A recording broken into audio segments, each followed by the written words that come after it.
42 corona के मरीज गायब हो जाते हैं। 42 कोरोना के मरीज, वो किस हालत में हैं, कहां हैं, जिंदा हैं कि मर गए, इसकी किसी को जानकारी नहीं। मेरठ में एक मरीज की हालत गंभीर होती है, वहां हमारे साथियों ने मदद किया, गाजियाबाद में मदद किया। ऐसी तमाम सूचनाएं हैं, उसको मैं डिटेल में आपको दूंगा।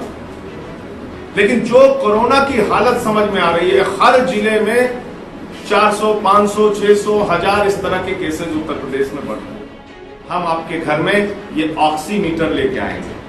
ये ऑक्सीमीटर जिसने दिल्ली में बहुत बड़ा कमाल किया और काम किया, ये होम आइसोलेशन में ये ऑक्सीमीटर, ये होम आइसोलेशन में केजरीवाल जी ने घर घर में लोगों को दिया ये ऑक्सीमीटर, जिससे घर में रह के कोरोना के संक्रमित मरीजों ने अपना ऑक्सीजन का लेवल चेक किया। अगर कोई गंभीर अवस्था में दिखा, किसी का ऑक्सीजन लेवल कम होता हुआ दिखा, तो उसने एम्बुलेंस बुलाई, उसको हॉस्पिटल में एडमिट कराया गया, उसकी जान बचाई गई। जिस तरीके से दलितों के प्रति अपराध बढ़ रहा है उत्तर प्रदेश में, आज सबसे ज्यादा, ये आंकड़े आए हैं, सबसे ज्यादा उत्तर प्रदेश में दलितों के खिलाफ मामले दर्ज किए गए हैं। पूरे देश में सबसे ज्यादा उत्तर प्रदेश में, सबसे ज्यादा। और इस पे एक शब्द मायावती जी नहीं बोलती, बहन कुमारी मायावती जी नहीं बोलती। तो ऐसा मालूम पड़ता है कि बहन जी भारतीय जनता पार्टी की बी टीम के रूप में उत्तर प्रदेश में काम कर रही है।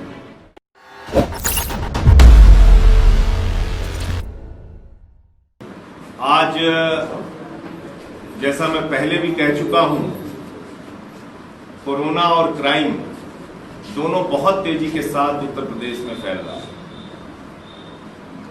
अपराध के मामले में उत्तर प्रदेश, एक घटना पे आप अपना शोक खत्म नहीं करते, दूसरी कोई बड़ी घटना आपको सुनाई देती। योगी जी ने राम राज्य लाने का वादा किया था, न गुंडा राज खत्म हुआ, न राम राज्य आया, फिरौती प्रदेश जरूर बन गया उत्तर प्रदेश। करोड़ रुपए की फिरौती मांगी जा रही है, 4 करोड़ की फिरौती मांगी जा रही है। इसमें शामिल कौन लोग हैं? भाजपा का एक महामंत्री कानपुर देहात का, ज्योतिषी के अपहरण में उसका नाम आता है।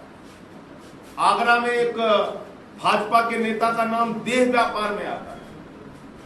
जो 8 पुलिस के जवान मारे गए, उसमें भी तमाम तरीके के सत्ता के और पुलिस के गठजोड़ का मामला सामने आया। तो ये बहुत स्पष्ट हो चुका है, साफ हो चुका है कि उत्तर प्रदेश में जो अपना अपराध पनप रहा है, फैल रहा है, उसके पीछे पुलिस, नेता और अपराधियों का एक बड़ा गठजोड़ काम कर रहा है, जिसकी वजह से पूरे उत्तर प्रदेश में अपराध तेजी के साथ बढ़ रहा है। नेताओं के और पुलिस के गठजोड़ को नहीं तोड़ेंगे, तब तक अपराध नहीं रोक पाएंगे, और ये इसी तरीके से संगठित अपराध पूरे उत्तर प्रदेश में फैलता और बढ़ता है। अगर हम कोरोना की बात करें, योगी जी ने टीम 11 बना दी, एक भी उसमें डॉक्टर नहीं रखा, एक भी एक्सपर्ट नहीं रखा।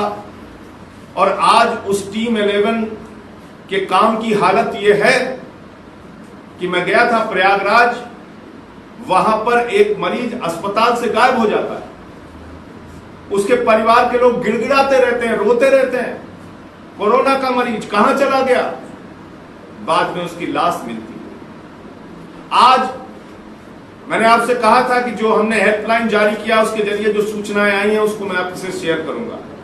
एक बहुत ही चौंकाने वाली सूचना गाजीपुर से आई हम लोगों के पास, हमारे कार्यकर्ताओं ने बताया। 42 कोरोना के मरीज गायब हो जाते हैं। 42 कोरोना के मरीज, वो किस हालत में हैं, कहां हैं, जिंदा हैं कि मर गए, इसकी किसी को जानकारी नहीं। मेरठ में एक मरीज की हालत गंभीर होती है, वहां हमारे साथियों ने मदद किया, गाजियाबाद में मदद किया। ऐसी तमाम सूचनाएं हैं, उसको मैं डिटेल में आपको दूंगा। लेकिन जो कोरोना की हालत समझ में आ रही है, हर जिले में 400, 500, 600, 1000 इस तरह के केसेस उत्तर प्रदेश में बढ़ रहे हैं। रोज करीब 3700, 3500 केसेस उत्तर प्रदेश में बढ़ रहे हैं। और यह हालत तब है जब टेस्टिंग कम हो रही है। मैंने बार बार कहा कि कम से कम 2 लाख टेस्टिंग प्रतिदिन कराइए। 75 जिलों के अंदर कम से कम उत्तर प्रदेश में लैब खोलिए जहां पे जांच हो सके। टेस्टिंग आप कराते नहीं, जांच आप कराते नहीं। गैर कोविड के मरीजों की हालत, मैं सिद्धार्थ नगर गया, बस्ती गया, अंबेडकर नगर गया, प्रतापगढ़ गया, कौशाम्बी गया, गैर कोविड मरीजों की हालत तो और खराब है। किसी को डिलीवरी करानी हो, एडमिशन अस्पताल में नहीं मिल रहा। किसी को पथरी का ऑपरेशन कराना हो, नहीं मिल रहा है एडमिशन अस्पतालों में। कोई छोटे मोटे इलाज के लिए डॉक्टर्स के पास जा रहा है, डॉक्टर डर रहे हैं, कह रहे हैं कि आप जाइए पहले कोविड का टेस्ट करा के आइए। कोविड का टेस्ट हो नहीं रहा क्योंकि जिलों में लैब नहीं। तो गैर कोविड मरीजों के लिए एक और गंभीर समस्या है। तमाम अस्पताल बंद कर दिए गए हैं क्योंकि वहां कई बार कोरोना के केसेस पाए गए, तो इसकी वजह से अस्पताल भी बंद कर दिए गए हैं। तो कोरोना से लड़ने के लिए अरविंद केजरीवाल जी ने अभी सभी जिला अध्यक्षों के साथ वीडियो कॉन्फ्रेंसिंग के जरिए बातचीत की है और हम लोगों को निर्देश दिया है, कुछ जिम्मेदारी दी है उत्तर प्रदेश के कार्यकर्ताओं को कि आपने हेल्पलाइन नंबर जारी किया, अच्छी बात है। जिलों में आपने हेल्पलाइन नंबर जारी करके लोगों की मदद करने का संकल्प लिया, अच्छी बात है।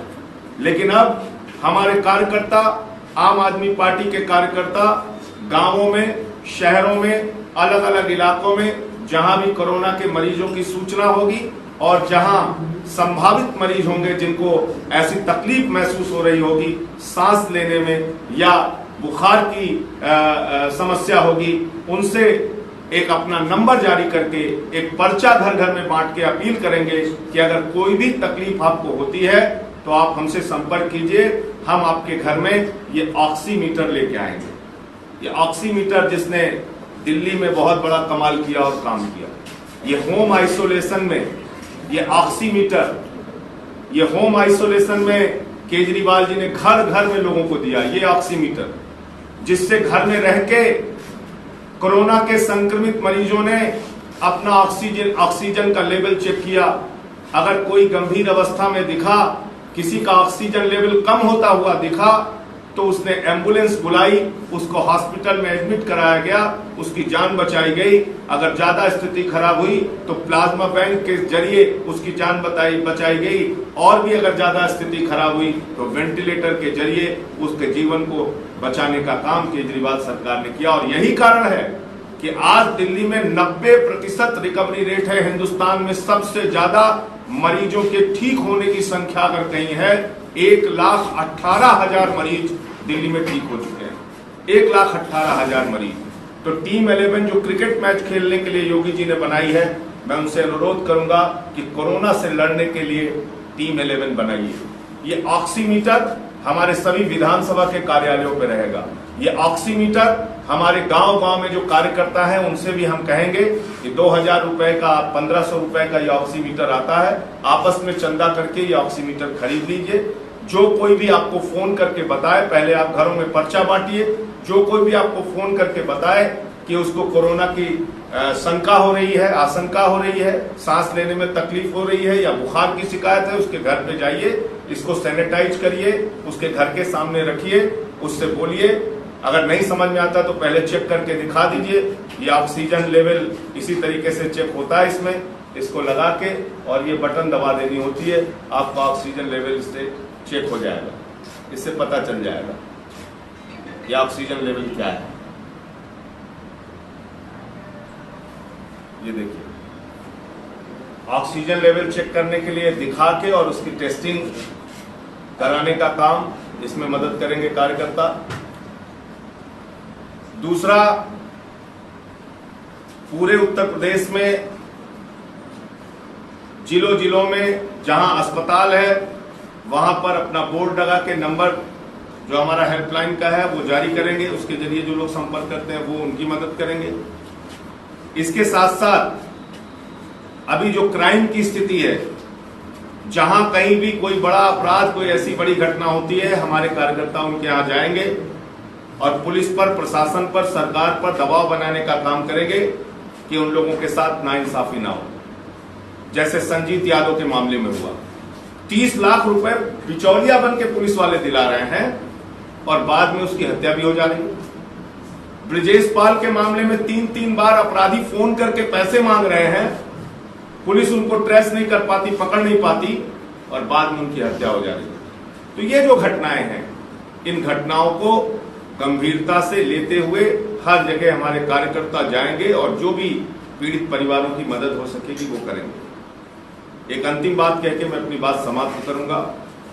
आज जो कुछ भी राजस्थान में घटित हो रहा है उसको देखकर पूरा देश शर्मसार है। ऐसे वक्त में जब हमारे जवान चीन की सीमा पर शहीद हो रहे हैं, ऐसे वक्त में जब पूरा देश और दुनिया कोरोना के संक्रमण से जूझ रही है, ऐसे वक्त में जब कोरोना के कारण लोगों की जान जा रही है, ऐसे वक्त में भी आज भारतीय जनता पार्टी और कांग्रेस पार्टी जो काम राजस्थान के अंदर कर रहे हैं उसने लोगों का सिर शर्म से झुका दिया है। आज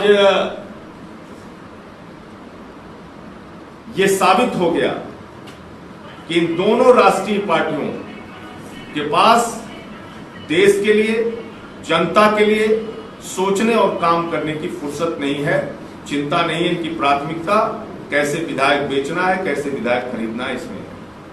और इस खेल में हमारी बहन कुमारी मायावती जी भी कूद चुकी है। अभी तक उन्होंने नहीं बोला, उनके 6 विधायक कांग्रेसियों ने तोड़ के अपने साथ मिला लिए, उन्होंने आवाज नहीं उठाई। अब जब भारतीय जनता पार्टी वहां संकट में आई तो बहन जी ने सवाल खड़ा कर दिया, व्हिप जारी कर दिया। भाजपा को बचाने के लिए बहन जी मैदान में आ गई। तो जिस तरह से बहन जी की खामोशी है, जिस तरीके से दलितों के प्रति अपराध बढ़ रहा है उत्तर प्रदेश में, आज सबसे ज्यादा ये आंकड़े आए हैं, सबसे ज्यादा उत्तर प्रदेश में दलितों के खिलाफ मामले दर्ज किए गए हैं। पूरे देश में सबसे ज्यादा उत्तर प्रदेश में सबसे ज्यादा।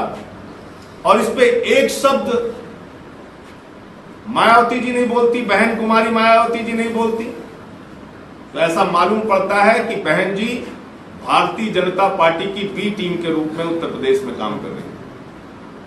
ये अपराधों के आंकड़े हैं और इस पे बहन जी की खामोशी है। तो मुझे यही बातें कहनी थी आपके साथ।